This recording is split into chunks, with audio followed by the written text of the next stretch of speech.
Santa Isabel. Contador, Roque Ricardo Díaz y Asociados.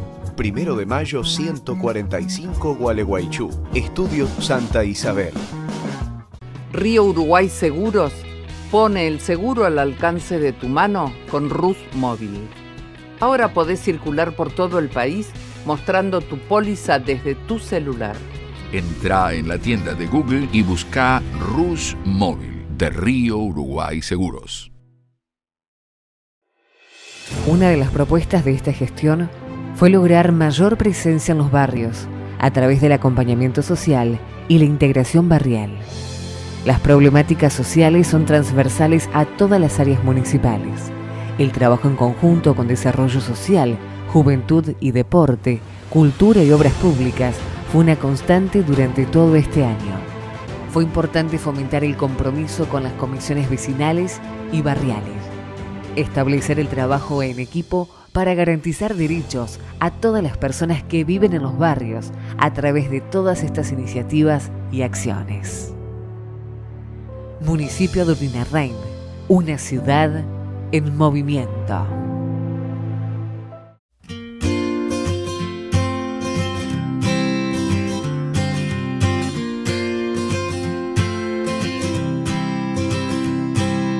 La obra tiene una extensión total de 2.100 metros que van desde la Rotonda Artigas hasta Avenida 2 de Abril. Está íntegramente realizada por la cooperativa de trabajo local Los Mellis. Todas las baldosas y cordonetas que integran el paseo fueron producidas por la fábrica municipal cooperativa FAMUCO. Cuenta con más de 320 luminarias LED a lo largo de toda la plataforma peatonal para abastecer al paseo de electricidad sustentable. La obra cuenta con bicisendas laterales, un entramado de carriles exclusivos para el resguardo del resto del tránsito vehicular. En todo el recorrido hay bancos de descanso, ofreciendo asiento, favoreciendo la sociabilidad y el encuentro. Nuevos juegos deportivos para realizar ejercicio al aire libre, fomentar una vida más saludable y más activa. A lo largo de todo el trayecto de la obra, se buscó respetar el cuidado de la flora nativa. Los ceibos del paseo son originales de nuestra ciudad. En Gualeguaychú, la accesibilidad es un derecho. Por eso este paseo cuenta en su totalidad con veredas con rampas de acceso para un mejor desplazamiento. Gualeguaychú, la ciudad, sos vos. Architect diseña ideas, concreta proyectos y ejecuta obras. Architect, solidez, confianza y trayectoria para lograr que los grandes y pequeños sueños sean realidad.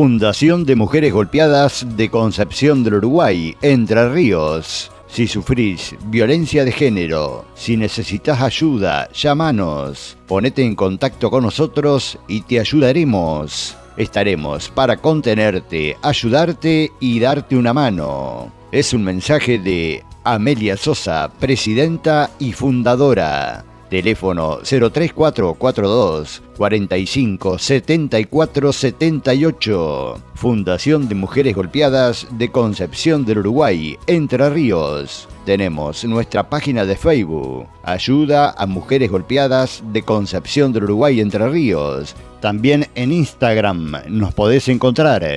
Te esperamos.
están robando identidades en las redes y en WhatsApp para estafar a tus contactos. Podemos evitarlo con estos 3 consejos.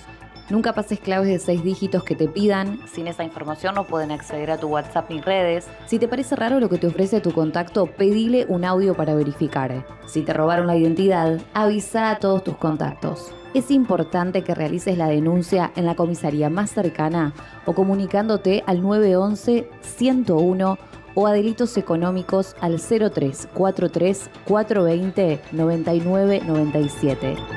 Cortá con la cadena de estafas. Gobierno de Entre Ríos. Pequeños descuidos pueden provocar grandes incendios. Ayúdanos a prevenirlos. Por eso, no arrojes fósforos o cigarrillos encendidos en rutas y caminos. Evita hacer fogatas en lugares no autorizados. Y no tires basura. Las botellas de plástico o vidrios pueden provocar incendios por el efecto de lupa con los rayos del sol. Si ves fuego sin control o columnas de humo, pedí ayuda de inmediato avisando a la policía o a bomberos más cercanos. Cuidemos nuestro ecosistema. La responsabilidad es de todos. Secretaría de Ambiente.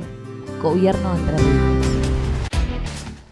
Hola a todos, bienvenidos a Territorio Político. Vamos a arrancar este programa con invitados para poder hablar sobre la economía, sobre las medidas que se han ido tomando en estos últimos tiempos y poder pensar lo que se viene, lo que queda por delante y lo que va a tomar el próximo gobierno, sea el color político que sea. Para acompañarme en esta primera instancia va a estar acá en piso conmigo Miguel Ángel Allerosa, que es docente universitario y contador público. Bienvenido al programa. Hola, ¿qué tal?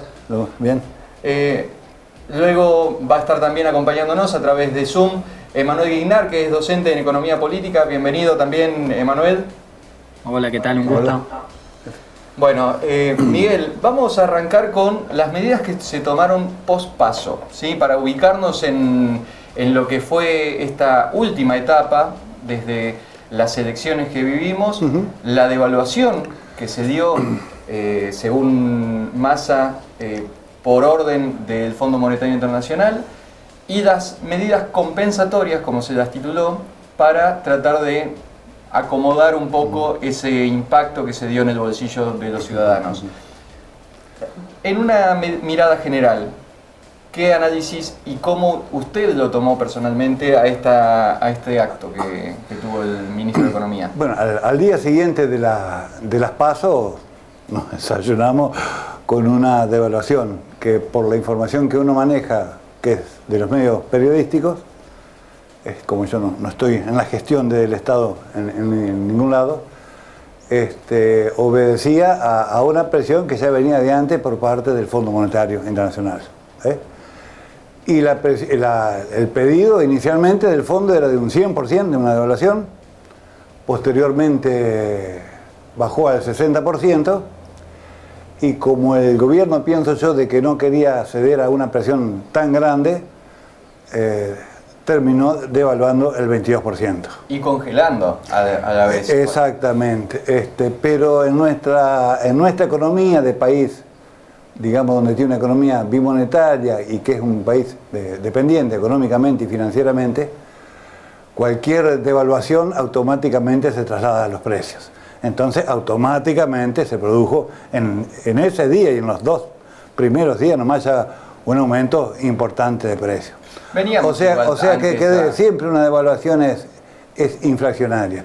Claro. Después la inflación lleva a que se quiera recuperar el poder de compra por parte de los asalariados y viene otra puja de nuevo por otro aumento para tratar de rescatar en parte el poder de compra que se perdió. Cuando se logra un aumento por paritaria o no, pero las empresas lo toman como un aumento en los costos, en este caso la salarial, y se vuelve a trasladar a los precios, entonces ahí entra lo que le llaman una puja distributiva que no se sabe cuándo y cómo termina. Pero de última, una devaluación licúa automáticamente los ingresos de la gran mayoría de la población, y eso es lo que tiene de regresivo o de inequitativo. Y lo que uno vemos también es que toda medida compensatoria o paritaria que haya siempre llega tarde y desactualizada en el momento en el que se aplica. Estaba hablando la semana pasada con con el secretario general de ATE Entre Ríos, lograron un 18,6%. Aplauden entre ellos, pero cuando lo apliquen va a ser el próximo mes. Ya no les sirve. Ya no les sirve. Cuando se aplique ya perdieron ese aumento. En esa carrera de aumento de los dos, siempre uno, como se dice vulgarmente, los precios van por el ascensor y los salarios van por la escalera. Es el último eslabón que siempre queda por detrás. Porque de última, la inflación, aunque sea un tema muy complejo, no deja de ser una herramienta más que tiene el sector concentrado, monopólico o los grandes grupos formadores de precios, que tienen para terminar distribuyendo en forma más inequitativa los ingresos de la población. Porque porque si me aumenta el precio del dólar, me beneficia que yo exporte,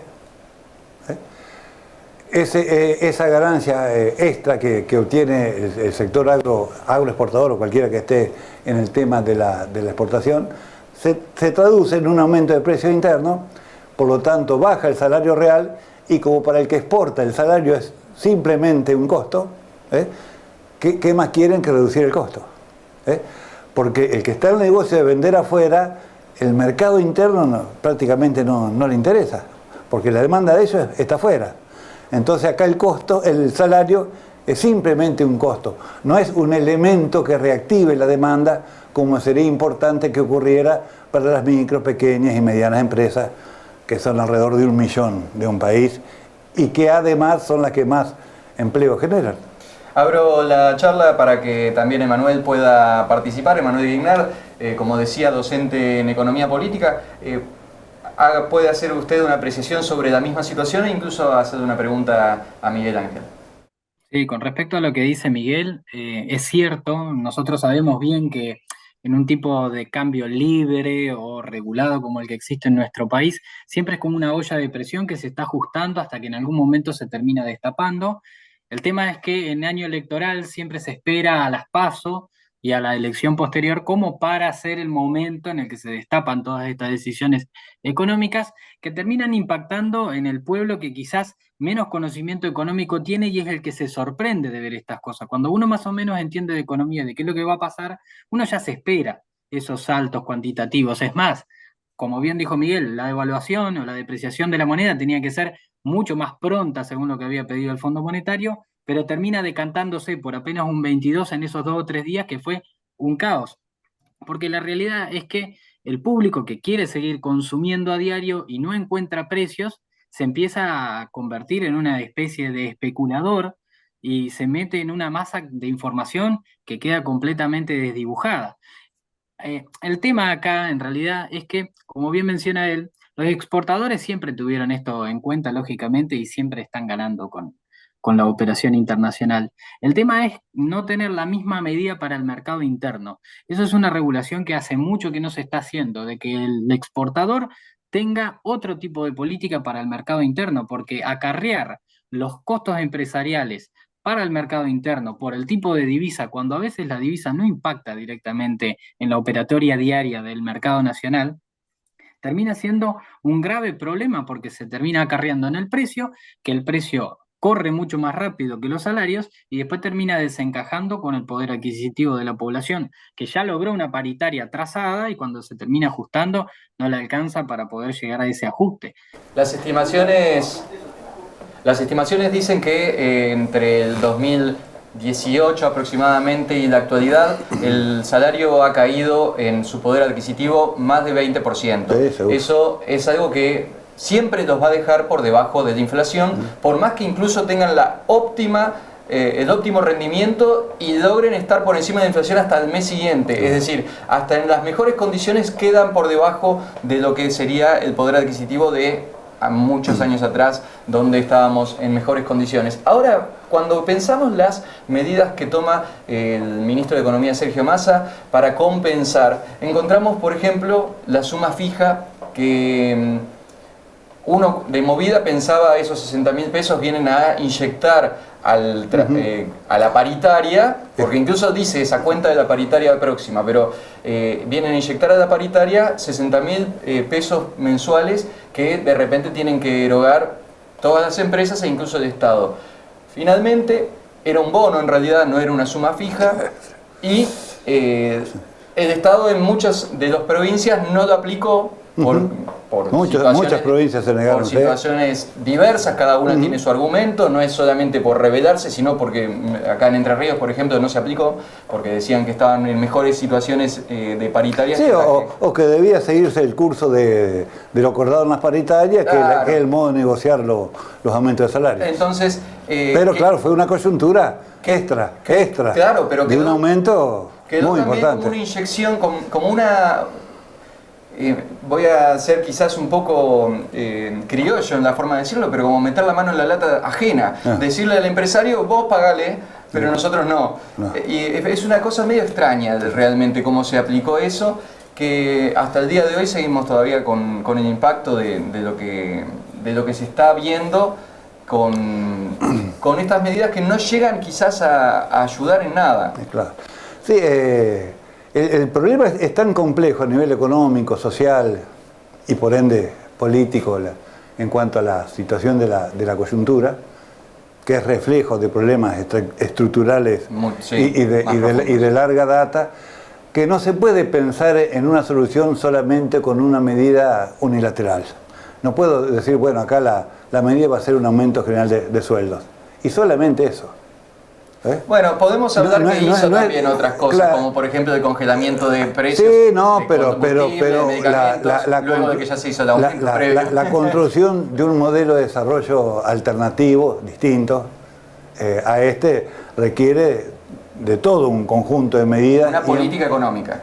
Y en función de un objetivo distinto al actual, donde concurran todos los aspectos, la industria, el comercio, el transporte, el comercio exterior, claro, la distribución del ingreso, la educación, las inversiones.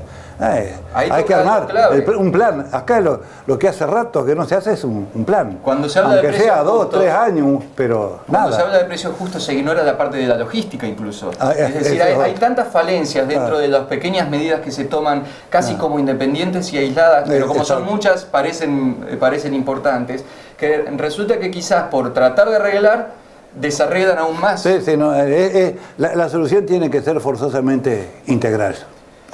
Emanuel, lo invito a sumar algo. Respecto de lo que dice Miguel, es cierto, en la Argentina hace muchos años y hace varios gobiernos que no tenemos políticas largoplacistas, siempre son pequeños, ¿cómo le diríamos?, paliativos o ajustes que se van haciendo sobre la marcha, como este que se está haciendo ahora con devolución de IVA, con ajustes sobre ganancias y demás, que lo que intentan en realidad es contentar un poco al público, pero no logran ser medidas sostenibles a través del tiempo, porque sabemos que en marzo del próximo año, como fecha límite, se va a volver todo para atrás, porque esto ya pasó, esto ya lo han aplicado. O sea, son situaciones que en realidad lo único que hacen es contentar un poco al pueblo que entiende más o menos y de esa manera dejarlos a todos tranquilos, pero así no funciona la economía. Acá lo que hay que hacer es que, como bien dice Miguel, políticas que sean más sostenibles, tratar de unificar de alguna manera el tipo de cambio, porque no se ha visto nunca esta política de tener diversidad de tipo de cambio y de que exista un tipo de cambio que sea alternativo y tan alto, tratar de reducir esa brecha y de quitar esa variable de por medio, porque siempre que tengamos esta variable de la bimoneda dando vuelta y de que el público no tiene una alternativa viable para poder invertir en los pesos, que es lo que gana, y se tiene que volcar a una moneda encima en un mercado paralelo que no es el correcto, porque no hay alternativa de comprarlo en el mercado oficial, entonces de esta manera vos le terminás generando una incertidumbre tan grande al pueblo que no sabe al final qué es lo que sucede. Y como bien decimos, la depreciación de nuestra moneda no tiene ningún sentido de ser, porque no podemos invertir en los pesos, porque no hay alternativa de inversión, los réditos que te genera te los termina comiendo la inflación, tampoco podés invertir en activos físicos porque los precios te cambian a cada rato, así que tampoco hay una alternativa por esa vía, y la única que existe es la compra de dólares, pero en una alternativa totalmente cara y por un mercado que no es el que corresponde encima. Así que es bastante difícil el panorama que existe actualmente. Miguel, cuando acá está mencionando algo clave que hasta ahora no hemos mencionado, que es por ejemplo la tasa de interés, que la tenemos en 118% anual. Y esta tasa de interés, uno la ve y es altísima. Yo me acuerdo de Sturzenegger cuando estaba Macri, también habían llevado las tasas de interés altísimas, estaba por un 75%, dijeron si las subimos más, pierde el efecto, decían en aquel momento. Hoy estamos en 118% y había expectativas de que volvieran a subirla por esta 12,4. Sí, pero la última información del Banco Central es que la mantiene igual. Ahora, claro, hay algo que lo que pasa es que el 118 es un 9 y pico mensual y una inflación del 12,4. Ya lo pasó por arriba. Claro. Pero ya queda incluso por debajo de lo que el Fondo Monetario había dicho que eran tasas positivas. Claro, y en la medida en que siga habiendo inflación, el dólar va a seguir subiendo. La nuestra se va a seguir yendo abajo, no es que el dólar suba, sino que la nuestra la que pierde el poder de compra. Sí. Y claro, y para no aumentar la demanda de dólares de la población, de quien quiera comprar, como incentivo para que se ahorre por el peso, aumentan la tasa de interés. Para que aumenta la tasa de interés en los plazos fijos. Y explotan los créditos. Claro, esa es la tasa que paga el banco. Claro. Y después está la tasa que cobra por los préstamos. Entonces, también hoy en día sacar un préstamo con las tasas de interés que están vigentes hoy para invertir no es negocio. Y si se resiente la inversión, se resiente el empleo, las empresas más chicas o medianas van a resentir su actividad y el desempleo es la otra cara que le sigue. Bueno, en estas últimas medidas una de las cosas que defendería Massa sería, pero hicimos créditos para los monotributistas y para las pymes también. Claro, pero a mí me pueden dar un préstamo de 1 millón, 2, 3 millones, 5 millones de pesos. Pero yo lo voy a tomar en la medida en que la rentabilidad que yo espero sea mayor a lo que me cuesta, obvio, si no voy a devolver la plata o voy a perder. Pero en la medida en que tenga demanda, sabiendo que me lo van a comprar porque el poder de compra de la población viene en aumento y estoy ante una demanda creciente. Pero si eso no sucede, ¿en qué voy a invertir? ¿Qué negocio podría hacer hoy en día? Hay algo que se llama la profecía autocumplida. Nosotros venimos desde todo el gobierno de Macri y todo el gobierno de Alberto Fernández anunciando que vamos a devaluar. Toda la política económica que se va haciendo es, vamos a ir devaluando tanto la moneda de aquí hasta el fin de año, ya tienen más o menos estipulado, estaba la tablita con la que decían porcentualmente el dólar va a estar rondando, me acuerdo de la época de Macri, el dólar va a estar rondando entre esta franja y esta franja, si se va muy arriba, muy abajo. Tenían distintos mecanismos. Ahora, por ejemplo, tenían otra idea de cómo iba a ir devaluándose la moneda. Es decir, ya te van anunciando que el dólar va a aumentar. Sí, y va a estar a tanto, más o menos a tanto a fin de año. Frente a una cosa así. Sí, todo esto es consecuencia de un arrastre que venimos de economía bimonetaria o dolarizando la economía desde la década del 90. Ahora, ¿por qué razón? O sea, no es de ahora o una de hace medida poco. muy interesante que se me ocurre es, partamos de la base en una paritaria, la inflación fue tal, bueno, ya tienen un aumento de tal. Ese aumento tiene que estar. Entonces ya partimos de una base distinta. Miren, no podemos más que lo que se infló. Entonces ya se acomoda. Yo no entiendo por qué eso. Claro, pero si eso sucede, que los salarios van a ir aumentando, igual que la inflación, el empresario optaría porque sea menor a la inflación, porque precisamente en esa diferencia hace un negocio. Bueno, salvo que tenga oportunidad de hacer negocio por otro lado que no sea por vía de bajar el salario real. Es extraño que un gobierno que se dice peronista... bueno, ahí está, esa es la contradicción. Le haga pagar los platos rotos al asalariado. Es rarísimo. No solamente eso, sino que se da la situación inédita de que yo puedo tener trabajo formalmente, en blanco, con jornada completa, etcétera, etcétera, pero el salario no llega a cubrir el valor de la canasta básica. O sea que aunque yo tenga trabajo a tiempo completo, entro en la categoría de pobres para el INDEC. Algo que eso no entra en la cabeza de nadie. Tener trabajo a jornada completa, en blanco, con todos los beneficios sociales, etcétera, y estar en la categoría de pobre. Hoy tienen el gran discurso del pleno empleo que se ha logrado en muchos aspectos, pero es pero es a costa de salarios muy bajos, claro, o de trabajo muy entonces se da muy de contrato basura, como se decía antes. Claro, trabajo. Claro, miles o millones de monotributistas o a tiempo parcial, etcétera, etcétera. Emanuel. Sí, el desempleo como porcentaje está en 6-7%, que es relativamente bajo en comparación con otras épocas. Exacto. Pero claro, un empleo que en cuanto a ingresos es McDonaldizado. son muy bajos, entonces trabajo y sigo siendo pobre. Emanuel, su momento como para aportar. Respecto de lo que están hablando, hay muchas aristas para analizar. Una de esas es esto de, el desajuste que tiene el desempleo, porque si uno mira las estadísticas de cómo estamos midiendo la cantidad de empleo que hay, es más, sin irnos más lejos, si uno se va al momento en el que hicieron el censo, cómo se pregunta cuando se pregunta por las horas de trabajo, da la pauta de a dónde se apunta con esa pregunta, ¿no? Porque antiguamente la jornada laboral tenía que ser de 8 horas y punto. El que estaba dentro de ese espacio de trabajo era una persona que tenía un trabajo y el resto era desempleado. Así funcionaba. Pero hoy en día le han buscado tantas aristas para poder abrir ese espectro y que entre cada vez más gente al empleo, aunque sea, como menciona Miguel, en una jornada totalmente reducida, o monotributista, porque fíjese que a su vez tenemos el monotributo, lo hemos dejado de categoría súper baja, hemos creado el monotributo social, o sea, hemos buscado las alternativas para que todos estén lo más, digamos, legalmente posible dentro del marco trabajando, pero la realidad es que esto lo que hace es quitar de la línea de desempleo y nos termina involucrando a ciudadanos que no están trabajando formalmente, sino que están realizando un trabajo que no le brinda una remuneración acorde.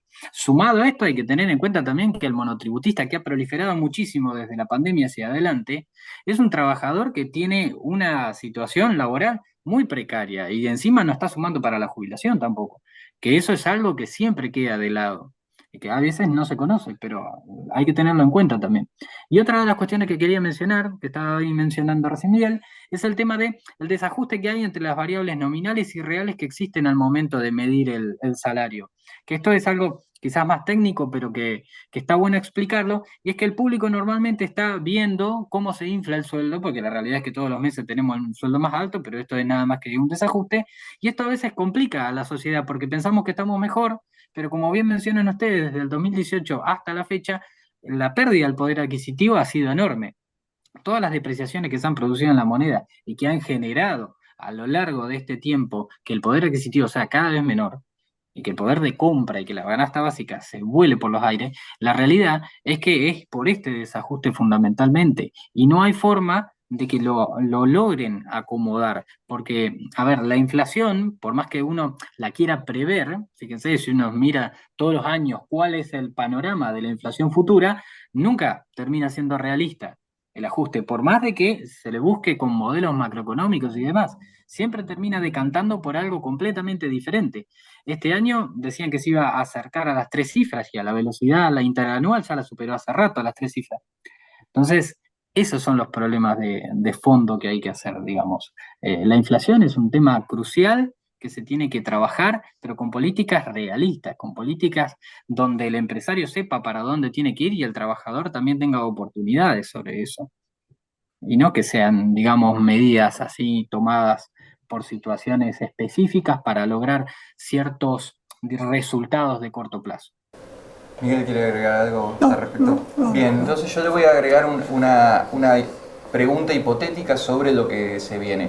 Una de las formas que el candidato a presidente, Javier Milei, plantea de solucionar el problema inflacionario es popularmente se lo llama dolarización. Sin embargo, él plantea en sí una libre competencia de monedas. Ese es el término que utiliza. Es decir, abrir el negocio para que el peso compita contra el dólar, contra el yuan, contra el real. Y que la gente elija. Y que la gente elija, obviamente. Y según él mismo se eligió. Claro, con la cultura que elija, tenemos, pero se eligió. Exacto, por eso se llama una dolarización, casi de hecho sería. Ese trayecto de cambio hacia el dólar, uno lee lo que es la línea de oferta y demanda y automáticamente piensa, bueno, si se saca el cepo y todos los dólares se habilitan, el dólar salta porque todos lo van a querer. Sin embargo, también pasaría que los dólares del colchón aparecen en el mercado. Lo que pasa es que para abrir el cepo tiene que haber dólares. Claro, pero yo a veces no lo pienso como un gran blanqueamiento que están proponiendo. Y en parte sí, pero porque dicen, el grueso, los dólares de abajo del colchón. El grueso está afuera. El grueso de bueno, pero si habilitan totalmente van a traer de afuera sin problema. Son más de 400.000 millones de dólares que están depositados afuera a nombre de residentes argentinos en paraísos fiscales, etc. Está bien, otra parte está en el colchón, como se dice vulgarmente, encanutado. Claro, pero para que salgan al mercado a utilizarse como medio de cambio, tiene que haber una confianza, una expectativa y un apoyo que yo hoy por hoy no lo veo. No lo ven. No, como para decir, bueno, a partir de ahora saco los dólares que tengo escondidos y entro a pagar con los dólares. Yo no digo que es imposible, pero casi. Bueno, será una cuestión de encontrar la pragmática. Y para dolarizar, para convertir todos los pesos en circulación, y los títulos, los bonos, las deudas, los créditos, todo, en relación a lo que tiene hoy por hoy de reserva netas el Banco Central, se podría, entre comillas, con una mega devaluación que haría saltar todo por el aire. Habría una pausa, los mismos asesores de Milei le dicen, si no hay dólares, no hay dolarización. Listo, chao. Fíjate, porque la pregunta que yo le haría a Milei, entre otras, es que me diga qué ejemplos de países hay en el mundo que han pasado de un desarrollo relativamente bajo a ser desarrollados en la historia del mundo en los últimos años a partir de usar la moneda de otro. En América Latina dolarizado está Panamá, Ecuador y El Salvador. Panamá desde 1904, como condición por su asociación que tiene con los Estados Unidos como arreglo para la construcción del canal de Panamá y para poder tener los yanquis el control de la concesión durante 40 años. O sea que bueno, ya son 120 años, bueno, es un caso totalmente atípico. Pero el otro es Ecuador y El Salvador.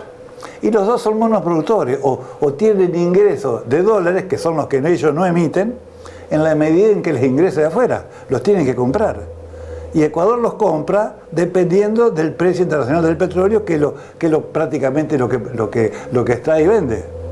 Si se llega a caer el precio del petróleo, la cantidad de dólares en circulación se va a achicar, les va a aumentar la tasa de interés, se va a resentir la inversión y va a tener serios problemas de desempleo. Y El Salvador, el 30% de los ingresos que recibe de afuera son remesas de familiares salvadoreños que se fueron a trabajar a los Estados Unidos y de allá le mandan la plata para que vivan. Lo que diría Milei es, tampoco no, estamos tan bien ahora como para decir vamos a quedarnos así. Ninguno de esos dos, ni Panamá es un país desarrollado y ya tiene 120 años de dolarización. Claro, pero ¿cuál sería la alternativa de pregunto? Acá lo que hay que incentivar con decisión y con fuerza es incentivar el ahorro en pesos e ir disminuyendo la presencia que tiene el dólar en las operaciones. Pero viene desde el 90 el arrastre. Sí. Bueno, de a poco va a haber que ir saliendo, pero más que dolarizar, al contrario, especificar lo que más se pueda. Emanuel.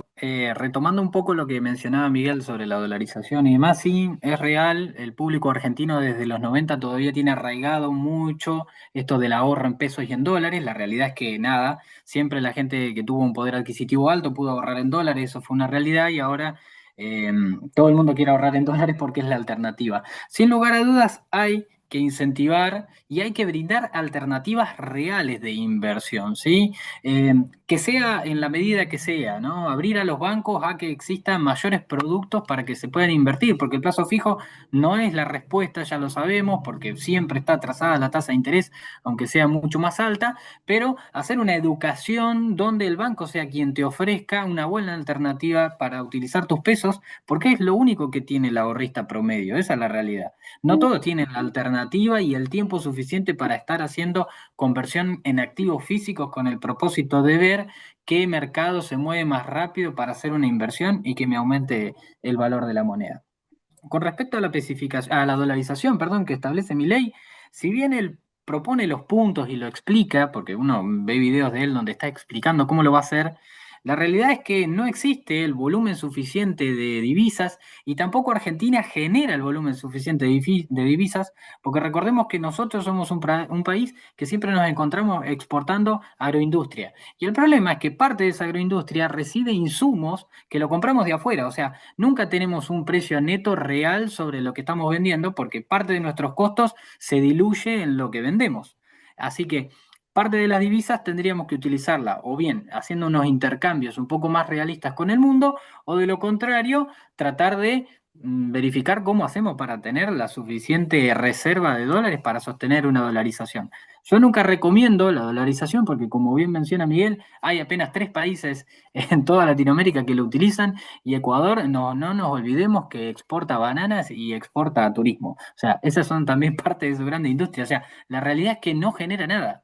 Es muy poca el volumen de reservas que tienen para sostener todo un sistema con una moneda que no es la propia emitida por ellos.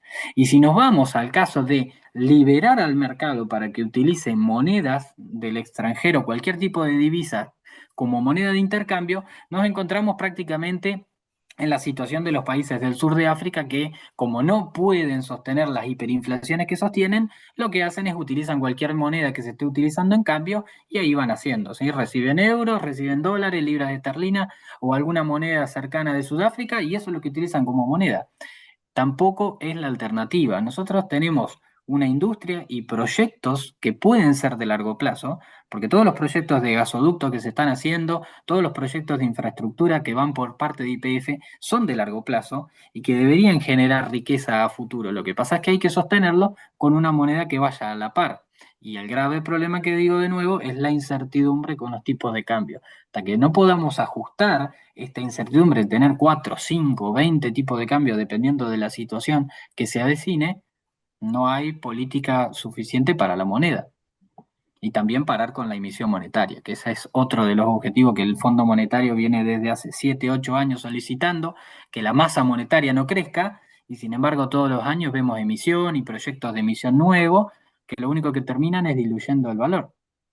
Última parte, y creo que vale la pena analizar algo que hasta ayer creo que fue que escuchaba a Sergio Massa ofendiéndose porque le decían que la inflación estaba Novarecio preguntándole por la pobreza, el nivel de pobreza, y le decía casi un 50%, y él, no, 40% le dice. Sí. Bueno, se ofende. Pero se apoyan mucho en los números, y yo digo, ¿cuántos de esos números son ficción? ¿Cuántos de esos números están amortiguados por el cepo, por lo que es la asistencia a través de distintos planes sociales? Porque uno también tiene que entender que la economía en sí está totalmente intervenida para que hoy en día la inflación no sea mayor, para que hoy en día lo que es este nivel de pobreza no sea mayor, porque es como si uno sincerara, vamos a la base, a ver, ¿cuántos de verdad tienen empleo? ¿Cuántos de verdad están en situación de calle y cuántos están en situación laboral que se pueden autogestionar? Sí, a mí la medición de la pobreza se hace cuantitativamente en base al valor de una canasta de bienes y servicios. La canasta familiar básica y la alimentaria. Claro, pero si que es una lista que deja mucho que desear. Incluso estuve leyendo de que 6 investigadores, 3 varones y 3 mujeres del CONICET, se ofrecieron voluntariamente a hacer la prueba de alimentarse con lo que está en la lista de la canasta básica. Comer eso. Unos audaces. Con estricto control médico, etcétera, etcétera, etcétera. Por X cantidad de meses. Tuvieron que tirar la toalla. Imposible. Con los desequilibrios y los cambios que tenían en el organismo. Entonces, cuando uno analiza las alternativas... Hay que recauchutarla entera esa canasta. Exacto. Cuando uno analiza las alternativas, como bien estaba mencionando ahí Manuel, y como bien usted también decía, si no es Milei, ¿qué? Claro. Esa es la pregunta, ¿no? Si no es Milei, ¿qué? Claro. El qué sería, ¿cómo podemos pensar que Massa o Bullrich van a ser las alternativas si finalmente se apoyan y niegan o ignoran que están trabajando sobre falacias, sobre mediciones completamente distorsionadas por inyecciones o intervenciones que tiene el Estado dentro de todo eso? Sí. la coyuntura electoral está muy complicada. Yo pienso que desde el gobierno tiene dos objetivos a corto plazo. El primero, desde lo económico, que es lo que está jugando fundamentalmente en el tema de la electoral, es hacer lo posible o lo imposible para evitar una corrida cambiaria. Antes de la elección. De aquí a las elecciones o de aquí a la entrega de aquí a las elecciones. Y el otro objetivo más difícil es ganar las elecciones. Yo pondría 1 de noviembre, que es cuando suelta el congelamiento de combustibles y de medicamentos. Creo que lo puso como la fecha, el día D. Claro. Ese va a ser el día en el que sepamos. De todos modos hay que ver las encuestas, cómo van, que cambian todos los días, pero lo que se ve es que el que venía subiendo es uno solo y los otros dos mantenían ahí el stock. Pero eso varía y faltan unos días más, pero si quiere hacer una buena elección el gobierno, otra que ponerse las pilas, pero ya tardíamente, pero de mínima lo que tiene que hacer. Emanuel.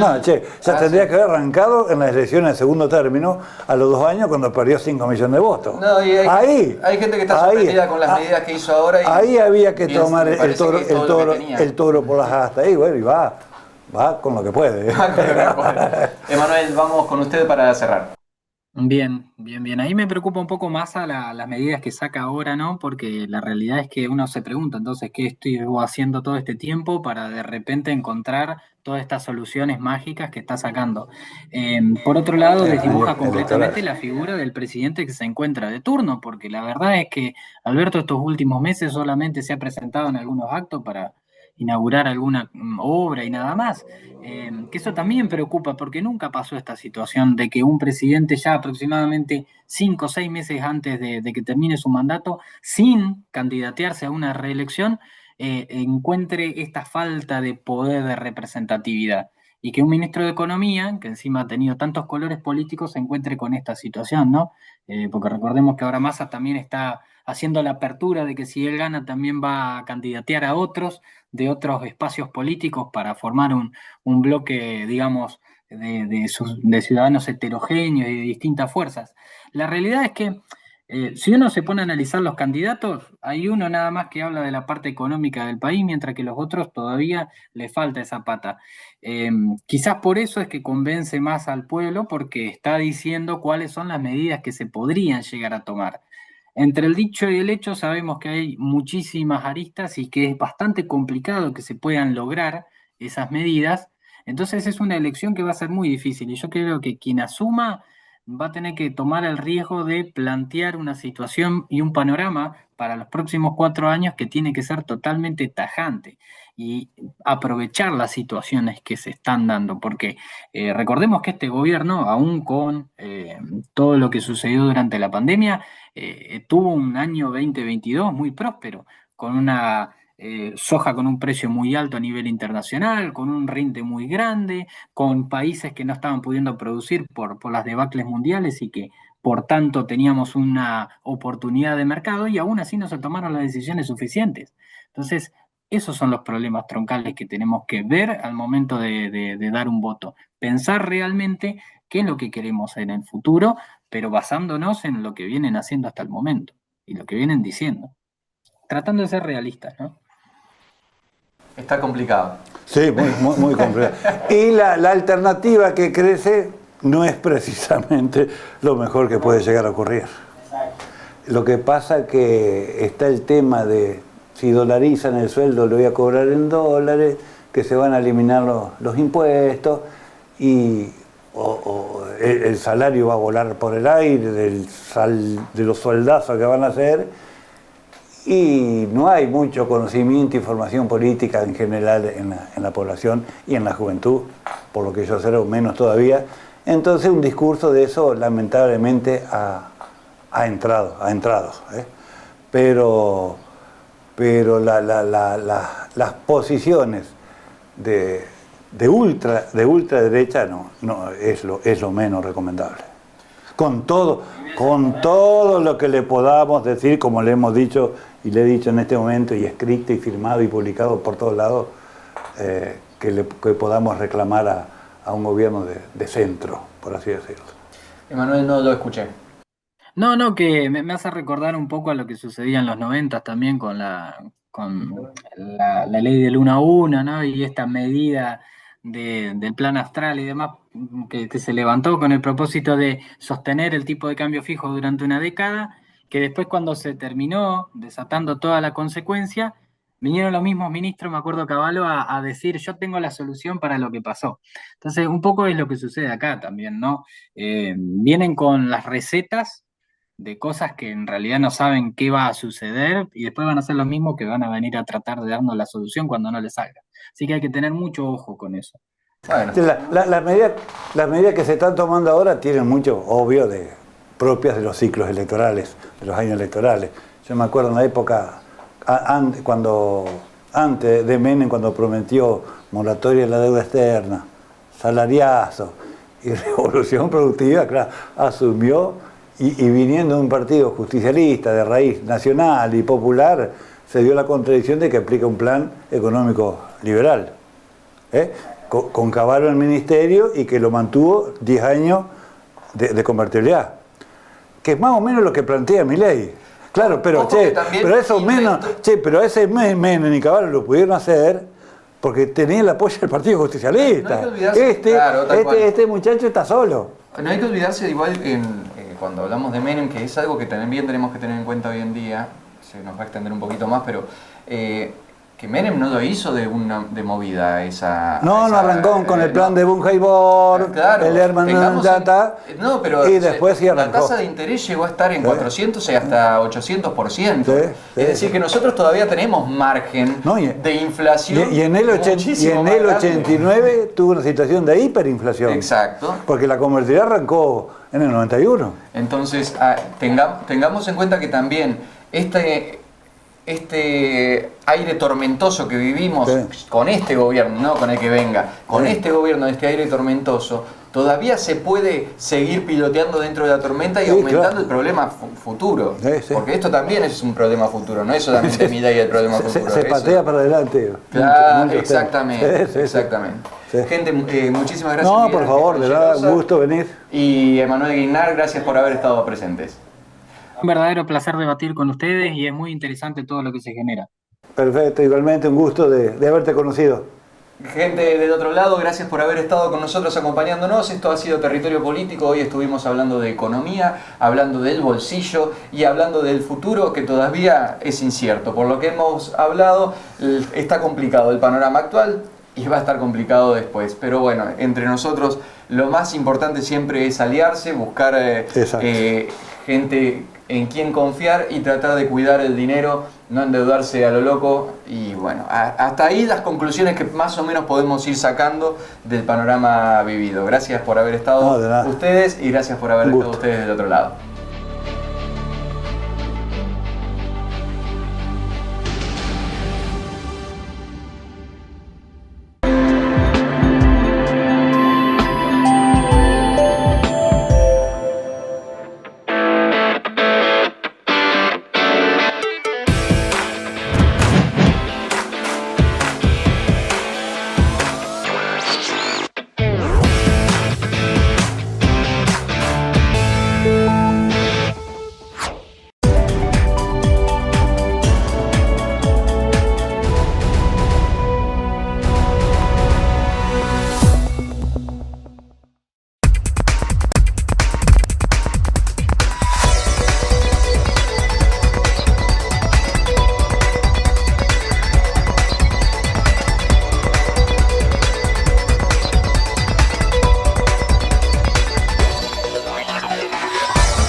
nuestra cultura, nuestra gente,